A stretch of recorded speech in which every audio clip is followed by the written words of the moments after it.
Hello नमस्कार। Online school India के इस डिजिटल प्लेटफॉर्म पर आप सभी का बहुत बहुत स्वागत है। तो पिछले वाले वीडियो में हमने ये सब कुछ पढ़ा कि फ्रांस में क्या क्या हुआ था, राष्ट्रवाद का उदय किस तरह से हुआ था और किस तरह से जो है नेपोलियन ने यूरोप में एक राष्ट्रवाद की ज्योति या अपनी की कह सकते हैं कि आग लगा दी थी। तो आज हम लोग आगे पढ़ने वाले हैं, तो बहुत ही बेहतरीन क्लास होने वाली है। तो इसमें हम लोग क्या पढ़ने वाले हैं, ये जो आज का ये सेशन होने वाला है इसी फर्स्ट चैप्टर का होने वाला है। तो ध्यान रखिएगा, ये 1815 के आसपास की सारी चीज़ें यहाँ पर कवर होगी। हुआ क्या था पिछली बार, जैसे मैंने बताया था कि 1813 के बाद में जो नेपोलियन है वापस अपने देश में लौटता है, तब तक सारे जो है उसके हाथ से जितने उसने राज्य जीते थे वो सारे चले जाते हैं। उसके बाद में जब आगे वो बढ़ता है तो 1815 में वो एक युद्ध हार जाता है, जिसकी वजह से उसके जितने भी राज्य उसने कवर किए थे उसके हाथ में सारे चले जाते हैं। और उसके बाद क्या होता है, उसके बाद में होता है कि वहाँ के जो शासक होते हैं उन्हें वापस अधिकार कर लेते हैं और बहुत सारे चेंजेस आ जाते हैं। चलिए उसको ही कवर करते हैं। तो आज सबसे पहले आज जो है सेकंड पॉइंट है यूरोप में राष्ट्रवाद का निर्माण, है ना। देखिए सबसे पहले फ्रांस में जो हुआ था वो तो हो चुका, लेकिन अब जो घटनाएं हैं वो चेंज होने वाली कि अब यूरोप में, पूरे यूरोप में राष्ट्रवाद कैसे हुआ था। तो यहां पर देखिएगा, ये आज का जो है नक्शा है, अभी का नक्शा है। इस तरफ से जो है ये 18वीं सेंचुरी का है, 18वीं सदी का जो है मैप है।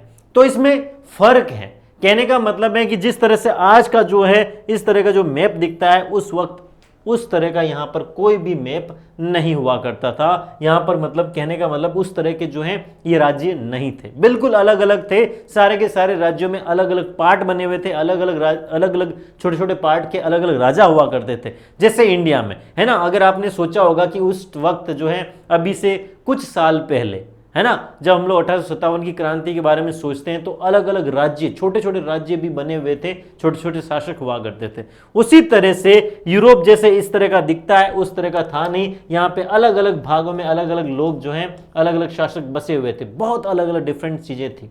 ओके चलिए, तो यहां पर अब कहने का मतलब यह है कि वहां पर मान लीजिए एक राज्य अगर मैं उठा लूं, वहाँ पे बहुत अलग अलग लोग रहा करते थे, अलग अलग भाषाएं बोलते थे, अलग अलग उसका संस्कृति हुआ करती, चाल चलन उनका सबका अलग अलग हुआ करता था।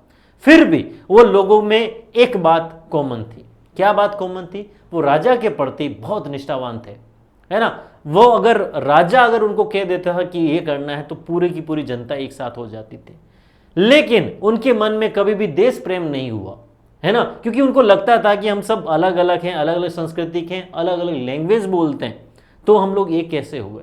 तो उनके मन में कभी उनके जो है भावना आई नहीं कभी कि हम लोग देश के प्रति सोचें। जब फ्रांस ने ये जो राष्ट्रवाद का वर्ड पूरे यूरोप में फैलाना शुरू किया तो उस वक्त वहाँ के शासकों में भी ऐसे दिमाग में आया कि यार कहीं ना कहीं ये लोग भी गड़बड़ ना कर दें। लेकिन वहाँ के लोगों तक भी वो बात पहुँच चुकी थी कि अपना देश अपने हाथों में होना चाहिए, न कि निरंकुश राजा के हाथों में।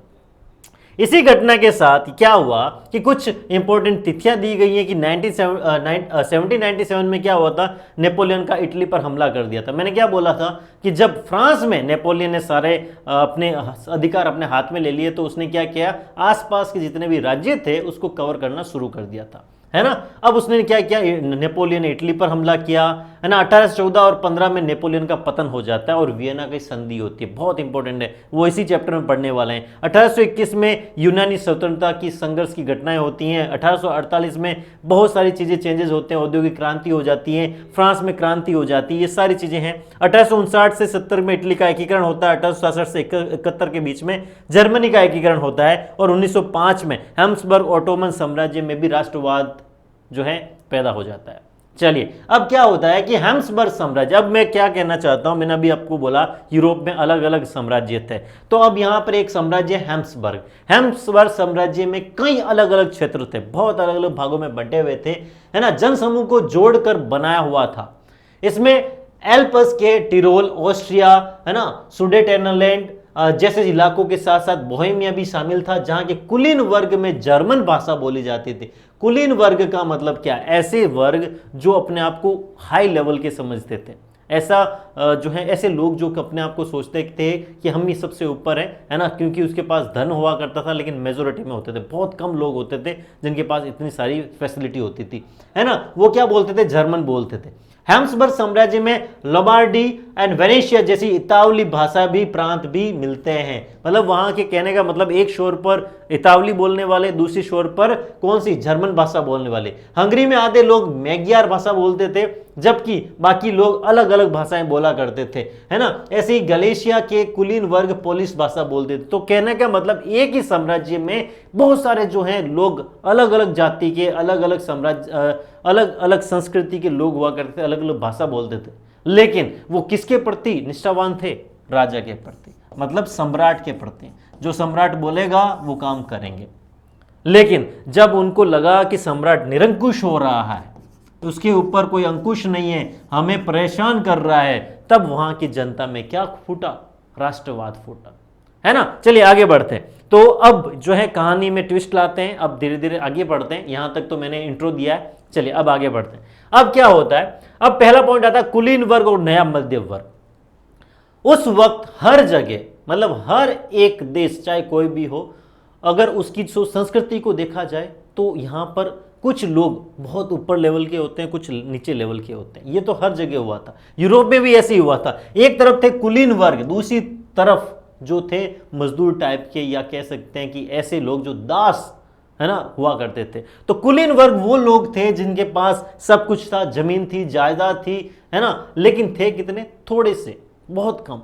और दूसरी तरफ थे उनके अंडर में काम करने वाले, जैसे दास हो गए, है ना, नौकर चाकर हो गए, जिनकी जो है काम सिर्फ ये हुआ करता था कि जो कुलीन की ज़मीन है उसको काम करना, उस पर जोतना, है ना, ये सारे जो चीज़ें वहाँ पर काम लिया जाता था। तो सामाजिक और राजनीतिक रूप में ज़मीन का मालिक कौन हुआ करता था? कुलीन वर्ग होते थे। ये यूरोपियन महाद्वीप के सबसे प्रभुत्वशाली वर्ग हुआ करता था, है ना। एकदम एकदम रॉयल टाइप के लोग रहा करते थे वो लोग। इस वर्ग के सदस्य एक साझा जीवन शैली बंधे हुए थे, है ना। साझा जीवन शैली का मतलब होता है कि उठना बैठना उन लोगों के साथ जो उनके लेवल के हो, है ना। शादी भी ऐसी जगह पे करना जहां उनके लेवल के काम हो। ये व्यापार करते थे, बिजनेस करते थे एक जगह से दूसरी जगह, है ना, लेकिन वही, है ना, चीजें रखा करते थे।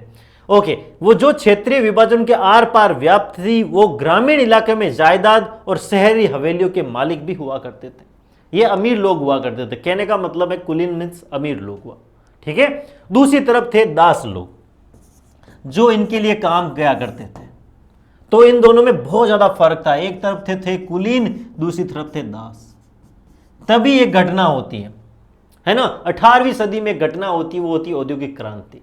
जब इंग्लैंड में औद्योगिक क्रांति होती है तो यूरोप में भी वो क्रांति इसी तरह से फैलती है। तो वहां पर क्या होता है, जो ये दास लोग हुआ करते थे उनको एक अलग से काम मिलने लगता है। वो क्या करते हैं? उन फैक्ट्रियों में काम करना शुरू करते हैं। जब ये फैक्ट्रियों में काम करना शुरू करते हैं तो अलग अलग लोग उनसे मिलते हैं, है ना। ऐसे ही होता है ना, जब हम लोग कहीं जाते हैं, मान लीजिए कहीं बिजनेस करने जाते हैं तो वहां पर अलग अलग लोगों से मिलते हैं। ऐसे ही इन लोगों ने भी क्या किया? अलग अलग लोगों से मिलना शुरू किया, है ना। अब इनके पास क्या होने लगा? इनकम का सोर्स होने लगा। अपनी जो है जो लाइफ स्टाइल थी, जो दास वाली लाइफ स्टाइल थी, उससे ऊपर आने लगे। अब उससे जैसे ही ऊपर आए तो ये बन गए मध्यम वर्ग। ये लोगों का एक झुंड हो गया, बहुत बड़ा एक झुंड फैल गया था, क्योंकि ये औद्योगिक क्रांति का हाथ सबसे ज्यादा इन लोगों का था। क्योंकि अगर ये लोग मशीनों पे काम नहीं करते तो औद्योगिक क्रांति होती नहीं। अगर नहीं होती तो ये जो है कोई भी देश आगे नहीं बढ़ पाता। तब क्या हुआ? ठीक है, कुलीन वर्ग बहुत ही कम हुआ करते थे, बहुत ज्यादा कम हुआ करते थे, है ना, एकदम। और दूसरी बात मैं करूंगा कि जो मध्यम वर्ग था इनका फैलाव बढ़ने लगा, और ज्यादा लोग यहाँ पर इकट्ठा होने लगे, आसपास की जगह से लोग आने लगे, गांवों से लोग आने लगे, और उन्होंने अपना जो है लाइफ स्टाइल को और आगे बढ़ाया। तो अब यहाँ पर क्या आता है? कुलीन वर्ग और नया मध्य वर्ग यहाँ पर पैदा हो गया। अब जो नया मध्यम वर्ग था उनके दिमाग में ये आया कि ये लोग जो हैं, कुलीन लोग जो हैं, हमारा शोषण कर सकते हैं, या जो राजा है वो हमारा शोषण कर सकते हैं। इसलिए उनके दिमाग में सबसे पहले जो क्या आया था? राष्ट्रवाद का शब्द उनके दिमाग में सबसे पहले दौड़ने लगा, है ना। क्योंकि उनको लगता था कि हम ही काम करने वाले हैं ना भाई साहब, यहां पर और कोई है नहीं, है ना, हमारे वजह से ये सब कुछ चल रहा है। तो वो धीरे धीरे अपने आप को इंप्रूव करने लगे। कुछ लोग यहां से निकलकर अपना खुद का बिजनेस, घरेलू बिजनेस शुरू करने लगे, है ना। इस तरह से उन्होंने अपने लेवल को और बढ़ा दिया। अब इन्हीं लोगों की वजह से, इसी मध्यम वर्ग लोगों की वजह से, ठीक है, सब कामकाज होने लगे, और इन्होंने भी अब जो है यूरोप में क्रांति लाना शुरू किया। यूरोप में राष्ट्रवाद जो है इन लोगों ने ही स्टार्ट कर दिया था। अब यहां पर देखिएगा, एक टाइम था जहां कुलीन वर्ग था, दूसरी तरफ दास लोग थे, लेकिन उनके बीच में जो बन गई कड़ी वो था मध्यम वर्ग। एक नया मध्यम वर्ग आके वहां पर खड़ा हो गया, वो थी 18वीं सदी। क्लियर होगा? चले आगे बढ़ते हैं। अब क्या होता है, अब यहां पर आगे बात करते हैं कि उदारवादी राष्ट्रवाद के क्या मायने थे। यहां तक तो आपको चीजें समझ में आ गई होगी। अब अगला पॉइंट है, उसको क्लियर करते हैं कि उदारवादी राष्ट्रवाद के क्या मायने होते हैं। अब उदारवादी वर्ड आया है, राष्ट्रवाद के साथ जुड़ा हुआ है। राष्ट्रवाद का मतलब होता है प्रेम, देश प्रेम वगैरह, है ना। लेकिन उदारवादी का मतलब क्या होता है? उदारवादी यानी लिबरलिज्म। शब्द लतीन भाषा के मूल शब्द लिबर के ऊपर आधारित है, ओके, जिसका मतलब होता है आजाद। अब ये जो मध्यम वर्ग के लोग थे, उनका उदारवाद का एक मीनिंग लिया था उन्होंने। देखिए, मध्यम वर्ग समझना जरूरी था, क्योंकि अब जो है आप लोगों के लिए मध्यम वर्ग सारी चीजें यहां पर क्लियर होगी। ओके, तो यहां पर जो है लैटिन भाषा के लिबर शब्द से लिया गया, जिसका मतलब होता है आजाद। लेकिन नया जो मध्यम वर्ग आया था सामने, उसने उदारवाद का मतलब क्या लिया था? उसने लिया था व्यक्ति के लिए आजादी, या हम लोगों को क्या चाहिए? कानून के समक्ष सबकी बराबरी चाहिए। क्योंकि ये लोग समझ चुके थे कि हमारे ऊपर क्या होगा, हमारे ऊपर प्रेशर किया जाएगा, हम लोगों के ऊपर जो है बहुत सारे अत्याचार किए जाएंगे। इसलिए हम लोगों को क्या चाहिए? कानून के सामने जो है सिमिलरी अधिकार चाहिए। ओके, ध्यान रखिएगा। इसी तरह से राजनीतिक रूप में उदारवाद एक ऐसी सरकार पर जोर देता था जो सबकी सहमति से बने। किसकी सहमति से? सबकी सहमति से बने, ऐसी जो है राज्य सरकार की उन्होंने बात करना शुरू किया। तो कहने का मतलब है, जो मध्यम वर्ग था बहुत समझदार निकलना, जो है समझदार होने लगा, और उनके दिमाग में यही आया कि हम लोग अब एक हैं, अलग अलग नहीं है। इसलिए हम लोगों में क्या होना चाहिए? राजनीतिक रूप में हम लोगों को एकता बनी होनी चाहिए। इसलिए उन्होंने क्या किया? उन्होंने एक चीज अपनाई। उन्होंने कहा था कि जो फ्रांस में जो क्रांति हुई थी, उनके दिमाग में आया था कि फ्रांस की जो क्रांति थी, उसके वक्त में क्या हुआ कि जो फ्रांस की क्रांति थी वो उदारवादी प्रजातंत्र का पहला राजनीतिक प्रयोग था। मतलब उनके दिमाग में यह था कि जो फ्रांस ने किया था बिल्कुल सही किया था। वहां के लोगों ने क्या किया? उसमें पॉलिटिकल व्यू से अगर देखा जाए कि वहां के निरंकुश राजाओं को वहां से हटाया और अपनी जो है खुद के लिए उन्होंने इकाई बना दी, और वहां के लिए उन्होंने चुनाव भी करवाए। ओके, तो इसी तरह से उनके दिमाग में यह आया कि जो फ्रांस की थी वो पहली ऐसी क्रांति थी जिसमें ये प्रयोग हुआ था, और ये बिल्कुल सही प्रयोग था।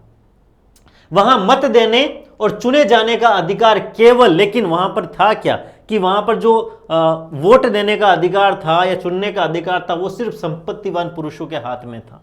जो धन दौलत वाले थे, कुलीन वर्ग थे, उनके पास हुआ करता था। इनके दिमाग में यही आया था। और संपत्तिहीन, जिनके पास संपत्ति नहीं थी और महिलाएं थी, उनके लिए कोई भी अधिकार नहीं दिया गया। उनके लिए तो है अधिकारों से वंचित रखा गया। ओके, केवल थोड़े समय के बाद जोकोबिन शासन के समय सभी वयस्क पुरुषों को मताधिकार दे दिया गया। अब क्या हुआ कि जब उलटफेर हुआ, जब क्रांति हुई एंड उलटफेर हुआ, उस वक्त क्या हुआ कि सबको अब जो है वोट देने का अधिकार रखा गया। लेकिन महिलाओं को फिर भी वोट देने का अधिकार नहीं दिया गया, चाहे वो किसी भी वर्ग की हो, चाहे कुलीन वर्ग की हो, चाहे बहुत ज़्यादा अमीर हो, उनको कोई भी वोट देने का अधिकार नहीं दिया गया। लेकिन जाते जाते जो 20वीं सदी आई, उस वक्त बहुत सारी क्रांतियां हुई, बहुत सारे जो हैं आंदोलन हुए, तब जाकर महिलाओं को यह अधिकार दिया गया कि वो भी वोट दे सकें। तो कहने का मतलब यह है कि इसकी कहानी का मतलब क्या है कि कहने का यह मतलब है कि जो लोग थे, यूरोप के लोग थे, जब उन्होंने औद्योगिक क्रांति हुई थी, तब उनके दिमाग में यह आया था कि फ्रांस में ऐसा कुछ हुआ था। क्या हुआ था कि वहां के जनता ने, उन्होंने जो है वोट देकर कुछ लोग चुने थे, जिसकी वजह से जनता के द्वारा वहां पर सारे काम हुआ करते थे। तो ऐसे हम भी कर सकते हैं। ओके, लेकिन हम क्या करेंगे? जो वो गलती करी वो हम नहीं करेंगे, ऐसा उनका मानना था। चलिए, अब नेक्स्ट क्या है? अब देखिए, राजनीतिक पॉइंट में हमने आपको बता दिया। सामाजिक पॉइंट ये था कि वहां पर स्त्रियों की और पुरुषों की, है ना, वैल्यू बहुत अलग अलग थी, और पुरुषों में भी वैल्यू अलग अलग कैसे थी कि वो भी बता देता हूं। एक तरफ तो पुलिस वो पुरुष थे जो बहुत अमीर थे, बहुत सारा पैसा था, और दूसरी तरफ वो लोग थे जिनके पास पैसा नहीं था। तो इस तरह से उनके बीच में भी क्या थी? बहुत दरारें थी। और महिलाओं को तो बहुत जो है कह सकते हैं कि हर एक अधिकार से वंचित रखा गया। तो ये सामाजिक तौर पर भी उस वक्त इस तरह से बंटे हुए थे। अब बात करूंगा आर्थिक क्षेत्र में क्या क्या ऐसा जो है उदारवाद के रूप में देखा जा सकता है। तो आर्थिक क्षेत्र में ये माना जाता है कि जो उदारवाद है वो बाजारों की मुक्ति चाहता है ना, चीजों और पूंजी के आवागमन पर राज्य द्वारा लगाए गए नियंत्रण को खत्म करना चाहता है। यह उदारवाद क्या चाहता है? देखिए, उदारवाद राजनीति में यह चाहता था कि सबको अधिकार मिले, सामाजिक तौर पर वो चाहता था उदारवाद कि सबको सिमिलिटी जो है कहने का मतलब है कि सब कोई ऊंच नीच में नहीं रहता है ना, सबको लेवल बराबर होना चाहिए। फिर वो आर्थिक क्षेत्र में ये मानना चाहता कि बाजारों में मुक्ति मिले, मतलब ऐसे बहुत सारे टैक्स लग रहे थे जिसमें हम लोगों को आज़ाद होना चाहिए। तो इस तरह का उनका जो है नियंत्रण खत्म करने के पक्ष में वो काम करना चाहते थे। ओके, अब आगे बढ़ता हूं। आगे बढ़ने का मतलब यहां पर यह है कि अब मैं जर्मनी की फोटो क्यों ली, तो इसके लिए एक एग्जांपल देने वाला हूं कि आर्थिक क्षेत्र में उन्होंने क्या चाहते थे। तो कहने का मतलब है जर्मनी उस समय 1833 के वक्त, अब जर्मनी है कहां, अगर यूरोप के नक्शे में देखोगे तो यहां पर जर्मनी है, फ्रांस के जस्ट पास में जर्मनी है, ठीक है। अब ये जर्मनी उस वक्त 1833 के वक्त इस तरह से अलग अलग राज्यों में बंटा हुआ था। यहां पर कहा जाता है 1833 में 39 राज्य हुआ करते थे अलग अलग जर्मनी के। ओके, अगर मैं यहां पर बात करूं कि मैं हैम्सबर्ग से या हैम्बर्ग से यहां पर से निकलता और अगर मैं यहां पर देखिएगा न्यूरेमबर्ग तक आता तो मुझे ना 39 ऐसे अलग अलग टाइप के जो है राज्यों से होकर गुजरना पड़ता था। उस समय करीबन 30 से ज्यादा मुद्राएं हुआ करती थी, है ना, अलग अलग राज्य की अलग अलग मुद्रा थी उस वक्त सिर्फ जर्मनी में। ओके, समझ सकते हो आप लोग। अगर वहां का कोई व्यापारी होता, ठीक है, तो व्यापारी यहां से अगर यहां तक पहुंचता तो उसको करीबन 11 टैक्स से होकर गुजरना पड़ता और हर जगह उसको 5% टैक्स देना पड़ता था। इससे क्या हो रहा था, बहुत ज्यादा नुकसान हो रहा था, है ना। इसीलिए उन्होंने उदारवादी ने जो एक रास्ता निकाल के दिया, उन्होंने कहा कि सब सिमिलर हो जाएगा, यहां पर ज्यादा टैक्स नहीं देना पड़ेगा, सिर्फ 2 जगह ही टैक्स देना पड़ेगा। और उन्होंने 2 ही मुद्रा रख दी थी, ठीक है, सिर्फ 2 मुद्रा ही यहां पर काम में आने लगी और टैक्स बिल्कुल कम कर दिए गए और काफी जगह टैक्स लगना ही बंद हो गया था। तो कहने का मतलब है कि उदारवाद ने एक नया रास्ता है राष्ट्रवाद का खोल के रख दिया था। ओके, चलिए आगे बढ़ते हैं। नेक्स्ट आता है कि अब हुआ क्या था कि 1834 में पर्शा की पहल पर एक शुल्क निकाला गया जिसका नाम था जोलवेराइन, है ना। 1834 में, 1833 की मैंने बात करी, अब 1834 में, है ना, पर्शा के कहने पे, पर्शा कहां है, जस्ट ऊपर है ना, इसके पास जर्मनी का बहुत सारा जो है पार्ट हुआ करता था उस वक्त, है ना। तो उसने क्या किया कि वहां पर जोलवेराइन नाम से एक संघ बना दिया जिसका काम था कि कोई भी ज्यादा टैक्स नहीं लिया जाएगा, बराबर जो है व्यापार को बढ़ाया दिया जाएगा, है ना, जिसमें अधिकांश जर्मन राज्य वहां पर शामिल हो गए। अब होता क्या है, अब यहां पर आता है मजा। अब क्या होगा कि अगर जहां पर टैक्स बहुत कम लगेगा बिजनेस बहुत तेजी से बढ़ेगा, ये काम होता है ना। वहां पर अब रेल की पटरियां बिछने लगी, यातायात के साधन बढ़ने लगे, बिजनेस बहुत ज्यादा ग्रो करने लगा, क्योंकि अब टैक्स अगर ज्यादा नहीं लगेगा तो वहां के व्यापारी भी उठ खड़े होंगे, छोटे छोटे घरों में भी व्यापार होने लगा। तो ये जो है बहुत बड़ा पहल आके रुक गया यूरोप में। कब, जब उदारवादी मतलब मध्यम वर्गों ने सोचा कि हम लोग क्या करेंगे, सबके सामने समानता लेकर आएंगे। तो उन्होंने एक नया फेज रख दिया, एक तरफ राष्ट्रवाद, उसके साथ जोड़ दिया उदारवाद। क्लियर हुआ। चलिए अब आगे बात करते हैं। बात करेंगे 1815 के बाद एक नया रूढ़िवाद सामने आया। अब ये जो रूढ़िवाद था वो 1815 के बाद में क्यों आया, कारण है उसका कारण है कि 1815 से पहले नेपोलियन ने क्या किया था, उसने जो फ्रांस के आसपास के जितने भी राज्य थे उसको जीतना शुरू किया और वहां के जो निरंकुश राजा वहां से उसको खदेड़ दिया और वहां पे कुछ नए रूल लेके आया जिससे वहां की ग्रोथ हो सके, है ना। नेपोलियन बहुत अच्छे अच्छे काम किए थे, उसने वहां पर आर्थिक व्यवस्था अच्छी सुधार दी थी, यातायात के साधन बढ़िया कर दिए थे, ऐसे सब कुछ चेंजेस लेके आया था। लेकिन जब 1815 के युद्ध वो हार जाता है, जिसको वाटरलू का युद्ध कहा जाता है, अगर उस टाइम वो हार जाता है तब क्या होता है कि वहां के जो पहले से वो राजा जो थे वहां से जो हार गए थे नेपोलियन से, वो नहीं चाहते थे कि कुछ चेंजेस हो, वो चाहते थे कि हम लोग पहली जो व्यवस्था थी वैसी ही होनी चाहिए थी जो 1815 से पहले थी, जब नेपोलियन ने हमें हराया था, उससे पहले की जो भी व्यवस्था थी वही बनी रहे, है ना। वहां के जो चर्च के जो लोग थे वो खुश थे, है ना, वहां के जो राजा थे वो यही चाहते थे कि हम लोग चेंजेस नहीं लाएं। लेकिन वहां की जो जनता थी उन्होंने समझ गए थे कि नेपोलियन ने जो चेंज किया था बहुत हद तक सही था। अब रूढ़िवाद क्या होता है, रूढ़िवाद शब्द का मतलब क्या होता है कि ऐसी राजनीतिक दर्शन जो परंपरा स्थापित संस्थाओं और रिवाजों पर जोर देता था, जो पहले से चली आ रही है उसी चीजों के ऊपर वो बैठे रहते थे। अब रूढ़िवाद को समझने का एक तरीका बताता हूं। हम लोग जब सती प्रथा की बात करते हैं तो ये पहले से ही थी, रूढ़िवाद टाइप का था कैसे कि हम लोगों को उस परंपरा को मान रहे थे, अगर हम लोग न चाहते हुए भी वो चीज़ें हम लोग अपने समाज में देख रहे थे। बहुत कोशिश करने के बाद वो चीज़ हटी, क्योंकि वो क्या, हमने क्या मान लिया, उसको परंपरा मान लिया कि जिसका पति अगर मर जाए उसकी औरत उसके साथ जो है उसको सती की जाती थी। ओके, तो ये ऐसा दर्शन था, ऐसा रिवाज था जो तेज बदलावों की बजाय क्रमिक धीरे धीरे विकास को प्राथमिक देता था। ये ऐसे टाइप का था कि कभी भी अपने आप को तेजी से बदलना नहीं चाहता था, धीरे धीरे कछुए की चाल से अपने आप को चेंजेस लाना चाहता था। तो ये रूढ़िवाद शब्द का मतलब होता है। ठीक है, चलिए आगे बात करते हैं। नेक्स्ट आता है, अब क्या होता है कि 1815 में ब्रिटेन, रूस, प्रशा और ऑस्ट्रिया, इन ये महाशक्तियों ने क्या किया, उन्होंने सब ने मिलकर नेपोलियन को हराया, जिसे वाटरलू का युद्ध कहा जाता है। जब ये वहां के जो है नेपोलियन को हरा देते हैं ये सारे मिलकर, तब उसके हाथ में, नेपोलियन के हाथ में जो भी राज्य थे वो हाथ से चले जाते हैं, और कहने का मतलब है फ्रांस के भी राज्य जो है उसके हाथ से चले जाते हैं। उसके बाद में यूरोप के लिए एक समझौता तैयार किया जाता है। जब 1815 का युद्ध हार जाता है नेपोलियन, उसके बाद में एक समझौता होता है जिसका नाम है वियना का समझौता, है ना। तो वियना में मिलते हैं, और इस जो सम्मेलन है उसकी मेजबानी कौन करता है, ऑस्ट्रिया करता है। ऑस्ट्रिया के जो चांसलर हैं जिसका नाम था ड्यूक मेटरनिक, वो क्या करते हैं, उसकी अध्यक्षता करते हैं। उनका कहना है कि हम लोग जो चेंजेस लाएंगे वो यूरोप को मानना पड़ेगा, है ना, जितने भी देश हैं यूरोप को सबको मानने पड़ेगा। इससे प्रतिनिधियों ने 1815 की वियना संधि को तैयार किया, जिसका उद्देश्य क्या था, उसका उद्देश्य था कि सारे बदलाव को खत्म किया जाए जो नेपोलियन ने युद्ध से पहले किए थे। कहने का मतलब है, यहां पर देखिएगा, यह ऑस्ट्रिया साम्राज्य है ना, नेपोलियन ने इसके आसपास में जो जो चेंजेस किए हैं उसको वापस हम लोग वहीं पर लेके जाएंगे, है ना। जो 1815 से पहले जो नेपोलियन चेंज किए थे, अब हम लोग क्या चाहेंगे कि वापस हम लोग वहीं पे चले जाएं, जो नेपोलियन के जो भी चेंजेस हैं उसको हम लोग नहीं मानेंगे, ये उनका मानना था। तो अब यहां पर बुद्धिमान लोग तो थे नहीं, है ना, चेंजेस करना नहीं चाहते थे, वो रूढ़िवादी थे। रूढ़िवादी का मतलब उनका मानना था कि जो परंपरा में है वही रहेगा। तो अब हुआ क्या था, अब ये हुआ था कि यहां पर काफी ऐसी जगह थी जहां के निरंकुश राजाओं ने वापस अधिकार कर लिया, और वहां पर वापस राजतंत्र लेके आ गए।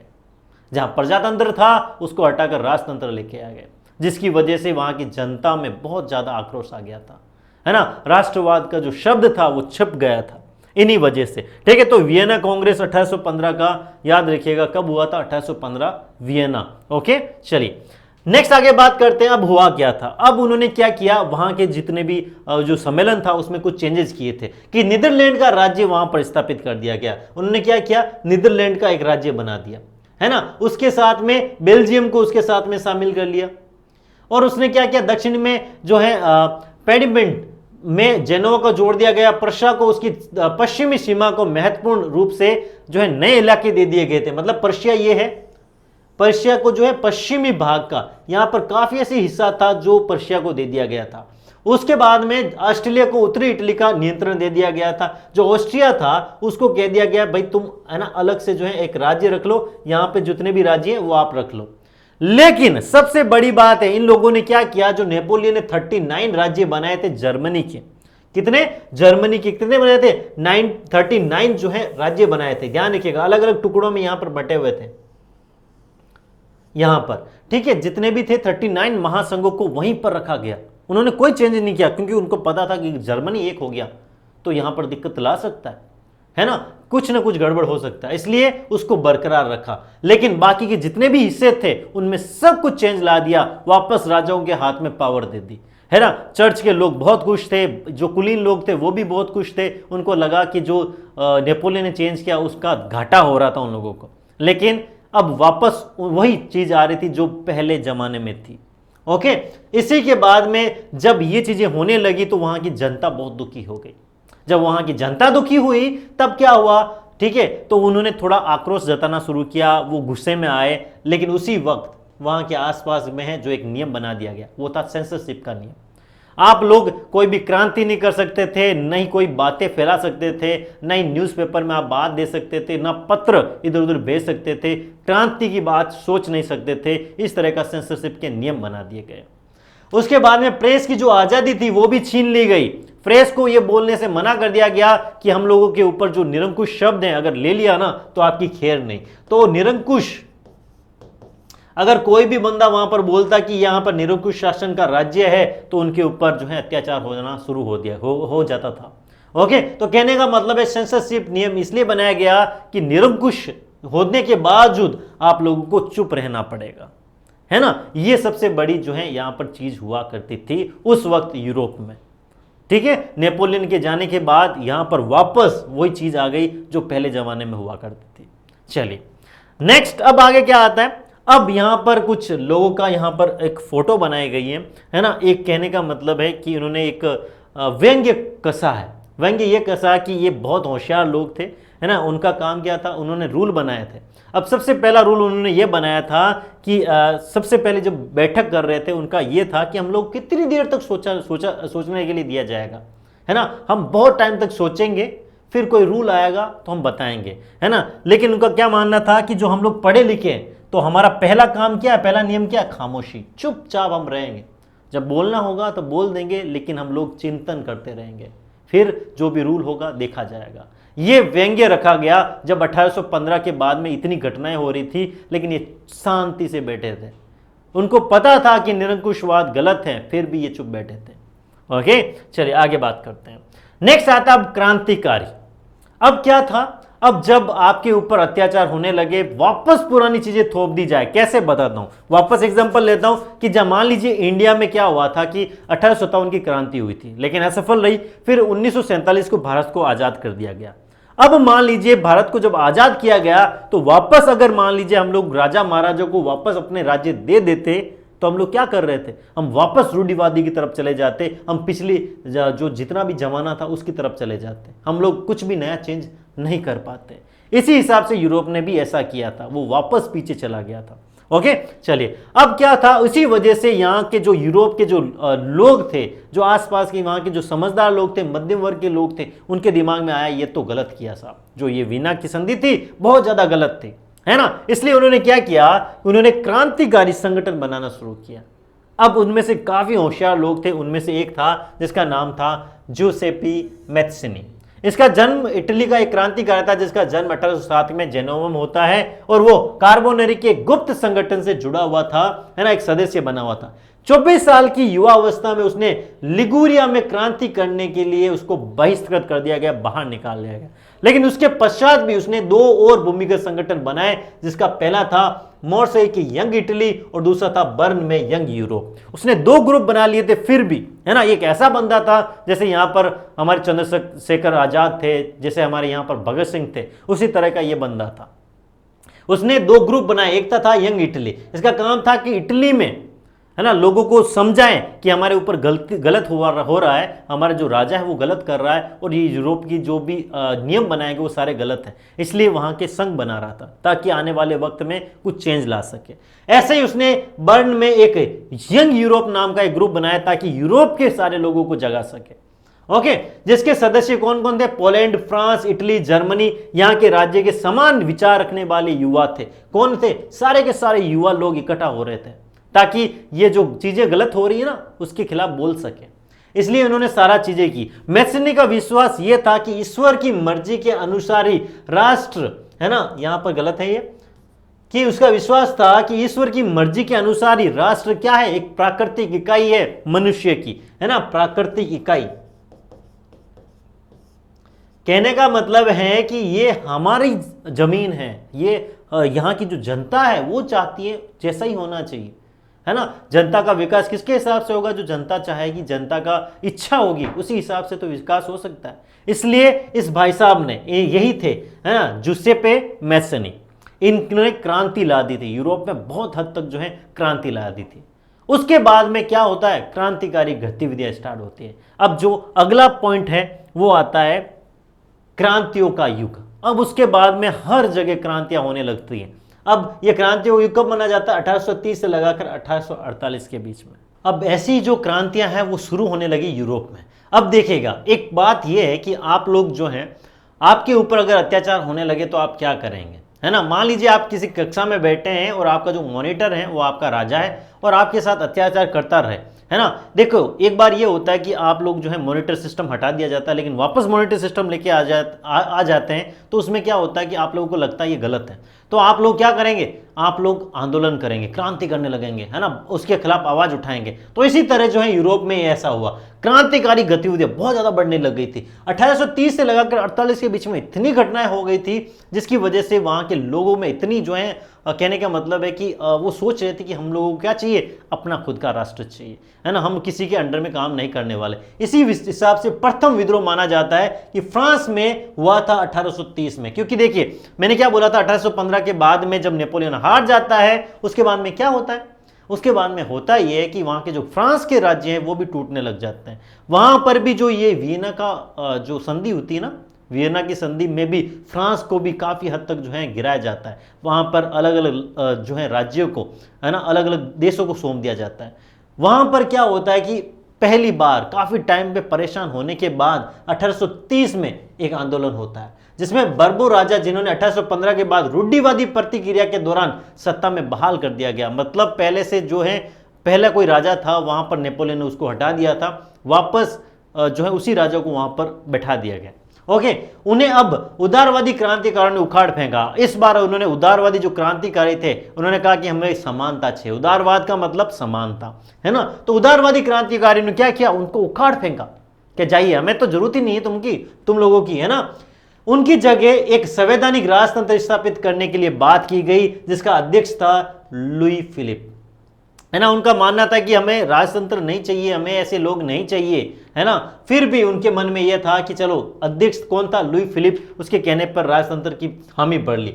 मेटरनिक ने एक बार एक टिप्पणी की थी कि जब फ्रांस छींकता है ना, तो बाकी यूरोप के देशों को जुकाम हो जाता है, या पूरे यूरोप को जुकाम हो जाता है, क्योंकि फ्रांस एक ऐसी जगह थी जिसने राष्ट्रवाद की क्रांति लाया था, जो उसने राष्ट्र भावना पैदा की थी। अगर फ्रांस अगर चुटकी बजाता तो पूरा यूरोप हिलता, है ना। इसी तरह से यहां पर घटना हो रही थी। तो यहां पर फ्रांस के लोगों ने जैसी क्रांति भावना पैदा की, पूरे यूरोप में फैलने लगी। तो इसीलिए मेटरनिक ने यही बोला था कि जब फ्रांस छींकता है ना, तो पूरे यूरोप को सर्दी जुकाम हो जाता है। जुलाई क्रांति से ब्रसेल्स में भी विद्रोह भड़क गया था, और जिन्होंने फलस्वरूप यूनाइटेड किंगडम ऑफ नीदरलैंड से अलग होना शुरू कर दिया था। तो कहने का मतलब है कि यहां पर देखिएगा, ये है फ्रांस, है ना। जब फ्रांस की क्रांति होनी शुरू की, तो यहाँ के आसपास ये यहाँ पे है नीदरलैंड, है ना। नीदरलैंड में भी काफ़ी जो जगह थी, है ना, यहाँ पे जर्मनी में बटे हुए भाग थे, उनमें भी क्रांति आनी शुरू हुई थी, क्योंकि फ्रांस एक ऐसी जगह पे है जहाँ पूरा यूरोप कंट्रोल हो सकता है ना। इसी तरह से तो इस तरह की जो है भावना पैदा होने लगी थी, और भयंकर हालत तक आगे बढ़ने लगी। अब क्या होता है, अब ये होता है कि पूरे यूरोप में शिक्षित अभिजात वर्ग के राष्ट्रीय भावनाओं का संचार होने लगा। मतलब जो मध्यम वर्ग थे, जो पढ़े लिखे होने लगे, जो अपने आप को कुलीन समझने लगे, ऐसे लोगों में क्या होने लगा, उनके मन में यह आने लगा कि यार सही तो है, क्यों हम लोग किसी के दबाव में रहें, क्यों हम लोग परेशान रहें, है ना। इसलिए उनके दिमाग में भी आया कि हम लोग भी क्या करेंगे, राष्ट्रीय भावनाओं को पैदा करेंगे। इसी तरह यूनान का स्वतंत्रता संग्राम हुआ। कहां हुआ, यूनान का। अब यूनान का स्वतंत्र संग्राम भी एक चेंजेस है, देखिएगा यहां पर था यूनान, और यहां पर देखिएगा ये है ओटोमन एम्पायर। अब ओटोमन एम्पायर का क्या होता है कि 15वीं सदी में यूनान ओटोमन साम्राज्य का हिस्सा था। यूनान क्या था, ओटोमन साम्राज्य का एक पार्ट हुआ करता था, जो है कह रहे 15वीं सदी में। यूरोप में क्रांतिकारी राष्ट्रवाद की प्रगति से यूनानियों का आजादी के लिए संघर्ष शुरू हुआ, और 1821 से उनका जो है ये काम शुरू हुआ। 1821 से वो बोलने लगे हमें तो आजादी चाहिए, है ना। आप जो ओटोमन साम्राज्य, हम उससे अलग होना चाहिए, हमें खुद का एक राज्य चाहिए। इसी के कारण थोड़े टाइम के बाद में यूनान को अलग राष्ट्र बना दिया गया 1832 में। करीबन 11 साल ये युद्ध चला, है ना, इतनी जो है आज़ादी के लिए क्रांति चली, और उसके बाद में यहाँ पर ग्रीस यानी कि यूनान को एक साम्राज्य दे दिया गया, बना दिया गया, जो कौन सी थी, कुस्तुनतुनिया नाम की एक संधि थी, जिसकी वजह से यूनान को एक राष्ट्र बना दिया गया। कहने का मतलब है कि अब हमारे जो है गांव में एक कहावत है, राजस्थान में भी कहावत है कि जब हम लोग, है ना, चिल्लाते नहीं है या हम लोग बोलते नहीं है, तब तक आपको खाना भी नहीं दिया जाता। तो इसी तरह से अगर आप जब तक आपके हक की लड़ाई नहीं लड़ोगे, तब तक आपको वो आज़ादी नहीं मिलेगी। लेकिन ये लड़ाई लंबी हो सकती है, है ना। इसी तरह से जो है अलग अलग राज्य, जो भी यूरोप के अलग अलग जितने भी राज्य थे, उनमें सब में क्रांति होने लगी। जो सारे के सारे दुखी लोग थे, जो समझदार लोग थे ना, उन्होंने क्या किया, जो परेशान होकर वहाँ की जो राजा थे उनकी आवाम को हटाना शुरू किया। ठीक है, याद रखिएगा। अब क्या होता है, अब इसी के बाद में अब बात आती है कि जब ये सारी घटना होती है, उसके पीछे हाथ किसका होता है। तो यूरोप में माना जाता है कि एक रोमानी कल्पना थी और राष्ट्रीय भावना थी। रोमानीवाद को देखा गया। रोमानीवाद में क्या होता है कि जब भी कोई क्रांति होती है ना, उसके पीछे किसी ना किसी चीज का हाथ जरूर होता है। भारत की आजादी के बारे में अगर सोचूं तो यहां पर देखने को मिलता है कि काफी ऐसे कवि थे जिसकी कविता सुनने के बाद में एकदम खून खोलने लगता था। कुछ ऐसे चित्र थे जिसको देखने के बाद लोगों के मन में आता था कि नहीं, ये बंदा गलत है, हम इसके खिलाफ आवाज उठाएंगे। इसी तरह रोमानीवाद को देखने से ऐसा था कि सांस्कृतिक आंदोलन था, है ना, जो एक खास तरह की राष्ट्रीय भावनाओं को पैदा कर रहा था। आमतौर पर जो रोमानी कलाकार थे, रोमानी नाम की जगह के जो कलाकार थे, रोमन जो कलाकार थे, उनका काम यह था कि वहां के लोगों में, वहां की जनता में एक देश प्रेम की भावना पैदा करना, है ना। उन्होंने कवियों ने भी तर्क वितर्क और विज्ञान के महिमा मंडन की आलोचना की और उसी जगह भावनाओं एंड अंतर्दृष्टि रहस्यमय भावनाओं पर जोर दिया। ओके, उसके बाद में कहने का मतलब है कि यहां पर एक फोटो देख सकते हो। ये एक फोटो बनाया गया था, एक फ्रांसीसी चित्रकार ने ये फोटो बनाया। ठीक है, और ये जो चित्र है वो रोमानी चित्रकला से मिलता भी है और उसका काफी हद तक हाथ है। अब हुआ क्या था कि यूनानियों को काफी हद तक से जो है मार दिया गया था। तुर्कों के द्वारा यूनानियों को इस तरह से कत्लेआम किया गया था। उसके फोटो को इस तरह से बनाया गया ताकि यूनान के दिमाग में ये आया कि तो तुर्कों ने क्या गलत किया, हम लोगों को अब जो है खुद के लिए लड़ना पड़ेगा। इसलिए उन्होंने ना वहाँ के लोगों में ऐसी भावना पैदा कर दी कि हम लोग सब एक हैं, है ना। अगर हम लोग अलग अलग भाषा बोलते हैं फिर भी हम लोगों को मारा गया, 20,000 से ज़्यादा लोगों को मारा गया, है ना। इस तरह की भावनाएं पैदा कर दी गई। अब क्या होता है कि जर्मन दार्शनिक योहान गॉटफ्रीड जैसे रोमानी चिंतकों ने दावा किया कि सच्ची जर्मनी संस्कृति उसकी आम लोगों में निहित है। कहने का मतलब है कि अगर आप लोग आज़ादी की लड़ाई लड़ना चाहते हैं तो आम जनता को जगा दीजिए। जब आम जनता जगेगी तो पूरा का पूरा क्या होगा, बवाल हो जाएगा भाई साहब, है ना। इतनी खतरनाक हालत हो जाएगी। तो यही हुआ था इंडिया में भी। जब 1857 की क्रांति हुई थी, वो परेशान हो गए थे अंग्रेजों से, तब वहां की आम जनता को जगाया गया। वहां के लोगों को कविता सुना सुना कर बातें की गई, है ना। वहां पे चित्र दिखाए गए कि हमारे साथ क्या क्या हो रहा है। इसी के बाद जो है जनता के मन में बहुत ज़्यादा ऐसे विचार आए थे, है ना। इसी के साथ साथ जो है इन लोगों में क्रांति होने शुरू हुआ, आसपास के लोग जागने लगे और उन्होंने क्या किया, देश के प्रति कुछ ना कुछ कदम उठाने शुरू किए। अब क्या होता है कि पोलैंड का, अब पोलैंड राज्य की बात कर रहा हूं, है ना। उस समय पोलैंड का 18वीं सदी के अंत में क्या हुआ था, रूस, प्रसा और ऑस्ट्रिया जैसी बड़ी बड़ी महाशक्तियों ने क्या किया, पोलैंड के भाग कर दिए बिना किसी कारण के, है ना। उसके बाद में पोलैंड अब स्वतंत्र भूभाग नहीं रहा, है ना। ये लोग क्या कर रहे थे, अब ये इनका ज्यादा हक था, है ना। इनका क्या कहने का मतलब, ये लोग पावरफुल थे, बहुत ज्यादा ताकत थी इनके पास, है ना। यूरोप में यही सब कुछ कर रहे थे, इनके हाथ में सारी जो है देश कठपुतलियां थी। तो उन्होंने क्या किया कि पोलैंड को वहां पर काट दिया और इन लोगों ने क्या आपस में बांट लिया। अब इन्होंने क्या किया, पोलैंड में अब स्वतंत्र भूभाग कोई क्षेत्र नहीं रहा, किंतु लेकिन वहां के लोगों में यह थी कि हमारे भाग को उन्होंने काटा है ना। हमारा देश था, उसने उन्होंने अलग किया, लेकिन वो बोल नहीं सकते थे। अगर बोलते तो उनकी पिटाई हो जाती या उनके ऊपर अत्याचार होते, है ना। ध्यान रखिएगा।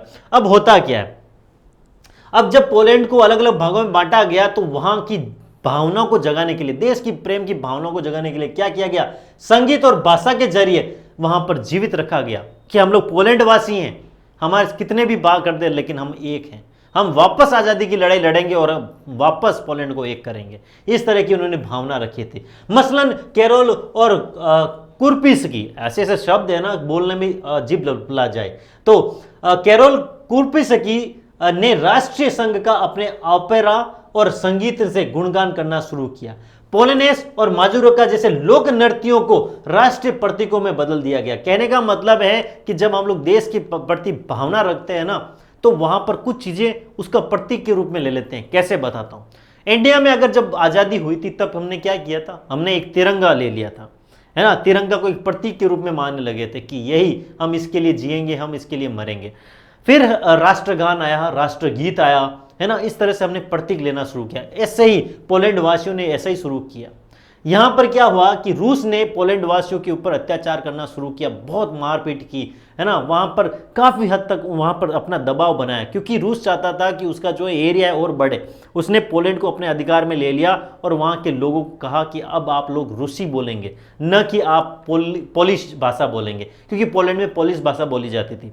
तो उन्होंने वहां पर दबाना शुरू किया, लेकिन काफी लोगों के मन में यह था कि नहीं, ये कितना भी प्रेशर करे हमारे ऊपर, हम क्या करेंगे, खुद की भाषा को जिंदा रखेंगे। हम लोग खुद के देश के प्रति हम किसी भी हालत में झुकेंगे नहीं, है ना। इसी तरह से सब कुछ चला।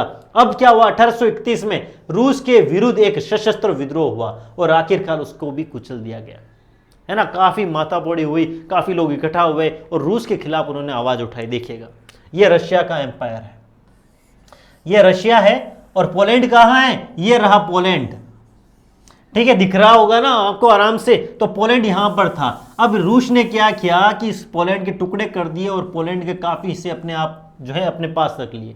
जब इसके हिस्से रख लिए गए तो उसने क्या किया, उसको रूस में मिलाने की कोशिश की, वहां के लोगों को रशिया सिखाना शुरू किया, वहां की संस्कृति सिखाना शुरू किया। लेकिन पोलैंड वाले थे, उन्होंने कहा कि नहीं, हम तो ऐसा नहीं करेंगे। 1831 में उन्होंने आंदोलन कर दिया, बहुत जो है सशस्त्र, मतलब कहते हैं कि मतलब जो 1857 की क्रांति भारत में हुई थी, वैसे ही उन्होंने क्या किया था, 1831 में उन्होंने वहां पर हमला कर दिया कि हम तो रूस को नहीं मानते।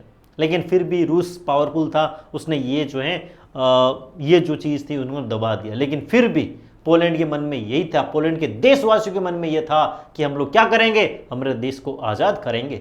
ओके, चलिए अब आगे क्या होता है। अब आगे ये होता है कि यूरोप में इस तरह की जो है दंगे फसाद हो रहे थे, है ना। निरंकुश राजा उनके ऊपर प्रेशराइज कर रहे थे, वहाँ के जो किसान थे उनके ऊपर बहुत ज़्यादा टैक्स लगा रहे थे, वहाँ के व्यापारियों के ऊपर टैक्स लग रहे थे, क्योंकि जो नेपोलियन ने किया था उससे सुधार होने लगा था। व्यापारी का अच्छा खासा धन कमाने लगे, वहाँ के जो किसान थे उनका अच्छा काम होने लगा। लेकिन वियना की संधि, याद है ना, वियना की संधि की वजह से यहां पर ये घटनाएं होने लगी, भूखमरी सी आ गई थी, है ना। तो भूखमरी, कठिनाइयां और जन विद्रोह होने लगा था। 1830 में दशक में आते आते यूरोप में हर जगह ऐसी दिक्कत हो गई थी। पूरे के पूरे जो यूरोप था उसमें बहुत सारी जो है कठिनाइयां सामने आई। 19वीं सदी के प्रथम भाग में यूरोप में जनसंख्या में जबरदस्त वृद्धि हुई थी, है ना। जनसंख्या बहुत तेजी से बढ़ने लगी। 19वीं मतलब कहने का मतलब है 1890 के पास 1850 के पास बाद में जो है एकदम से बूम होने लगा। मतलब 18वीं सदी के आसपास जो 18-19वीं सदी में बूम होने लगा, एकदम जनसंख्या बढ़ने लगी। जब ये जनसंख्या बढ़ने लगी तो वहां के आसपास के लोगों में भूखमरी होने लगी, है ना। जब जनसंख्या बढ़ेगी तो धन भी तो होना चाहिए, धान भी तो होना चाहिए खाने के लिए। इस तरह से वहां के ज्यादातर लोग जो है अलग अलग देशों में नौकरी ढूंढने के लिए वहां पर तादाद रोजगार से अधिक होने लगी। मतलब जितना रोजगार था उससे अधिक लोग वहां पर आने लगे और वो कह रहे थे हमें ले लो, है ना, हमें जो है नौकरी दे दो। इसी तरह से अब क्या हुआ कि अतिरिक्त आबादी शहर जाकर भीड़ से जो है भरी गरीब बस्तियों में रहने लगी, है ना। अब देखिए क्या होगा, जब अगर गांव में अगर काम नहीं होगा तो वो शहर की तरफ आएंगे, शहर की तरफ अगर आएंगे तो वहां का रहन सहन उनको होता नहीं है, या कहने का मतलब है कुछ घर मिलते नहीं है उन लोगों को। तो वो क्या करेंगे, एक ऐसी जगह जाकर जोगी झोपड़ी बनाने लग जाते हैं, है ना, जिसे हम लोग कहते हैं कि गरीब चौपड़ पार्टी जो है, जो भी हम लोग कहते हैं। ऐसे ही उन्होंने क्या किया था कि जो ग्रामीण के लोग थे वो शहर की तरफ आ गए, और जब शहर की तरफ आए तो उन्होंने अपनी बस्तियां बनाना शुरू किया, है ना। नगरों में लघु उत्पादकों को अक्सर जो है इंग्लैंड से आयातित मशीनों से बने सस्ते कपड़े से कड़ी प्रतिस्पर्धा का सामना करना पड़ रहा था। कहने का मतलब है कि ऐसे अलग अलग देश थे यूरोप के जहां पर घरों से काम हुआ करता था, घरों में जो है सिलाई का काम होता था, घरों से ही कपड़े बनाया करते थे। लेकिन इंग्लैंड ने क्या किया, इंग्लैंड ने सस्ते कपड़े मार्केट में उतार दिए, जिससे वहां के जो लघु उत्पादक हुआ करता था, घरों से जो काम हुआ करता था, वो ठप होने लगा। क्योंकि आप क्या करोगे, सस्ती चीज ही खरीदोगे। देखिए मेरे पास ये पेन है, अब ये पेन मैं क्या करता हूं, मैं 35 रुपए में बेचता हूं। अब इंग्लैंड क्या करा, इंग्लैंड आया, उसने कहा कि यही पेन मैं 10 रुपए में बेच रहा हूं, तो आप क्या करोगे, वही खरीदोगे ना जो सस्ता होगा, है ना। तो इसी तरह से इन्होंने, इंग्लैंड ने ये क्या किया था कि उसने यूरोप में अपने कपड़े बेचना शुरू किया और बहुत सस्ते रुपए से। तो वहां के जो लघु उद्योग थे वो खत्म होने लगे, है ना। फिर क्या हुआ, लोगों का काम जो है होना कम हो गया। जब काम कम हो गया तो इधर उधर नौकरी के लिए भटकने लगे और इसी तरह से जो है बेरोजगारी आने लगी। लुई फिलिप को भगाने पर मजबूर कर दिया गया। अब क्या हुआ देखिए, यहां तक तो यहां पर घटना आपको समझ में आ गई। इसके बाद में होता क्या है कि इन लोगों के दिमाग में यह आता है कि हमारे ऊपर तो बहुत गलत चीज हो रही है। तो ये लोग जो हैं मध्यम वर्ग में आते हैं, तो मध्यम वर्ग लोगों के दिमाग में आता है कि अगर ऐसे ही रहा ना तो एक दिन हमारा पूरा जो है यूरोप खत्म हो जाएगा, हमारा देश खत्म हो जाएगा। इसी बीच उन्होंने के दिमाग में आया कि हम लोग क्या करेंगे, आंदोलन शुरू करेंगे, हम लोग आवाज उठाएंगे। और इसी बीच उन्होंने आवाज उठाना शुरू किया। जब उन्होंने आवाज उठाना शुरू किया तो धीरे धीरे ये सशस्त्र में बदल गया, मतलब हमला करने लग गए। और उन्होंने क्या किया, अब यहां पर क्या होता है, लुई फिलिप को वहां से भगाने में मजबूर कर देते हैं, है ना। अब यहां पर क्या हो जाता है,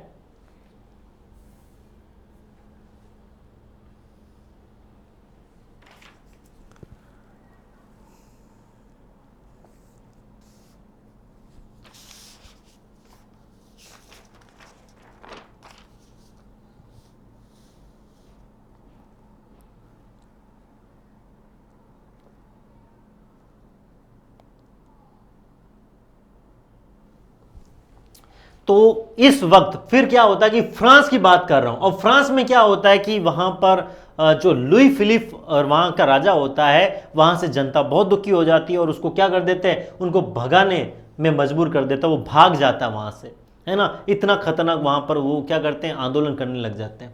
ठीक है, फिर क्या होता है कि राष्ट्रीय सभा के एक गणतंत्र की घोषणा करते हुए 21 वर्ष के ऊपर सभी वयस्क मताधिकार को मताधिकार दिया जाता है। अब देखिएगा होता क्या है कि अब जो जनता है बहुत ज़्यादा गुस्से में आ जाती है और यूरोप में ये क्रांति फैलने लगती है। मैंने क्या बोला, जब फ्रांस अगर कुछ हरकत करता तो पूरा यूरोप थरथराता था। तो इसी वजह से फ्रांस में ये क्रांतियां होना शुरू की, पूरे यूरोप में ऐसी चीज़ें होने लगी। तब उनके दिमाग में आया कि इन लोगों को कुछ ना कुछ चाहिए, है ना, इनको या तो कुछ ऐसा उपहार दो ताकि ये शांत रहें। तो इसलिए उन्होंने क्या किया, उन्होंने एक घोषणा पत्र रख दिया। उन्होंने क्या कि 21 साल के जो ऊपर के जो लोग हैं उनको क्या दिया जाएगा, मताधिकार दिया जाएगा, है ना। अब राजा का सिस्टम खत्म, अब हम लोग क्या करेंगे, हम लोग अपनी जो है वोटिंग करेंगे, हमारा खुद का एक व्यक्ति जाएगा, वो हमारे ऊपर राज करेगा, है ना। काम के अधिकार की गारंटी दी गई। अब उनको क्या दिया गया कि अब आपको लिए क्या देंगे, हम लोग काम देंगे। आप अगर बेरोजगार हो, आप भूखमरी से हो, तो हम लोग आपको क्या देंगे, काम देंगे। ओके, इस तरह से रोजगार उपलब्ध कराने के लिए राष्ट्रीय कारखाने स्थापित किए गए। ऐसे जो है चीजें की गई ताकि लोगों को शांति में ला सकें, लोगों को अपने ध्यान में ला सकें। इससे पहले 1845 में सिलेसिया में बुनकरों ने एक ठेकेदार के खिलाफ विद्रोह कर दिया था, जिसमें कच्चा माल देकर निर्मित कपड़े लेने हेतु बहुत ज्यादा रुपए जो है लगता था। देखिए कैसा होता था कि वहाँ के जो ठेकेदार थे वो जब वहाँ से कपड़े लेते थे बहुत कम पैसे देते थे बुनकरों को, है ना। जैसे मान लीजिए एक कपड़ा है, जैसे मान लीजिए ये शर्ट है, उस बुनकरों ने ये शर्ट बनाया, है ना। ठेकेदार गया और शर्ट के सिर्फ 10 रुपये दिए, मार्केट में लेके गया तो वहाँ पे 50 रुपये में बेचने लगा। तो बुनकरों के लिए तो हालत खराब थी, है ना। जबरदस्ती ऐसे काम करवाए जा रहे थे, जिसकी वजह से बुनकरों के दिमाग में भी ऐसा आया कि हमारे लिए गलत चीज हो रही। तो 1848 में उन्होंने क्या किया, है ना, एक आंदोलन शुरू कर दिया। जब इन्होंने भी आंदोलन में बैठ गए, उसके साथ साथ कृषक जो किसान लोग थे उन्होंने भी आंदोलन शुरू कर दिया। इस तरह से इतनी जो है भयंकर सी हालत हो गई थी यूरोप और फ्रांस के आसपास की जगहों में, जहां पर जो है जनता के लिए अब सोचना शुरू करना पड़ा, है ना। वहां के जितने भी राजा थे उनके दिमाग में ये आया कि जनता को शांत करना बहुत ज्यादा जरूरी है। ठीक है, चलिए अब क्या होता है कि वहां की अब बैठक होती है, वहां के जो है राजा वगैरह आसपास के जो लोग हैं वहां पर बैठक में भाग लेते हैं, है ना। 1848 में उदारवादियों की जो क्रांति होती है उसके बाद में वहां पे एक बैठक रखी जाती है। तो जर्मन इलाकों में बड़ी संख्या में राजनीतिक संगठनों ने फ्रैंकफर्ट शहर में मिलकर एक सर्व जर्मन नेशनल असेंबली के पक्ष में मतदान का फैसला करते हैं। उनका मानना होता है कि हम लोग क्या करेंगे, हम लोग जो देशवासी हैं हम लोग सब एक मिलकर कुछ ना कुछ एक रूल बनाएंगे ताकि हमारे साथ इतना बुरा व्यवहार ना हो सके। अब क्या होता है, 18 मई 1848 को 831 निर्वाचित प्रतिनिधियों से सजे धजे, है ना, फ्रैंकफर्ट संसद में अपना स्थान ग्रहण करते हैं। मतलब कहने का मतलब इस तरह का एक संसद होता है जिसका नाम होता है फ्रैंकफर्ट संसद।